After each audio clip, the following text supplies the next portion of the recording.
મહત્વના સમાચાર ગુજરાત પોલીસ ભરતી અંગે આ મહત્વના સમાચાર મળી રહ્યા છે। એલઆરડી અને પીએસઆઈની શારીરિક કસોટીઓની તારીખો જાહેર થઈ છે। 21 જાન્યુઆરીથી શરૂ થશે શારીરિક કસોટી। 13,591 જગ્યા માટે શારીરિક કસોટી લેવાશે।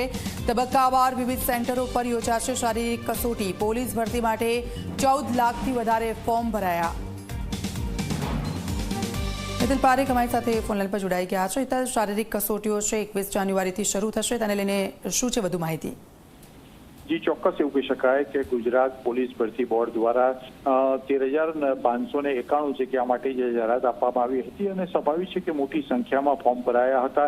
તેની શારીરિક કસોટીની તારીખ જાહેર કરવામાં આવી છે। સ્વાભાવિક છે કે 21મી તારીખે હવે આ શારીરિક પરીક્ષા યોજવામાં આવશે, જેમાં એલઆરડી અને પીએસઆઈ કક્ષાની આ જગ્યાઓ છે તેમાં સંયુક્ત રીતે શારીરિક કસોટી રાજ્યભરમાં જે નિયત કરેલા સેન્ટરો ઉપર છે એ લેવામાં આવશે। જી બિલકુલ, આભાર ઇત્તલ, આપની પાસેથી અપડેટ્સ લેતા રહીશું।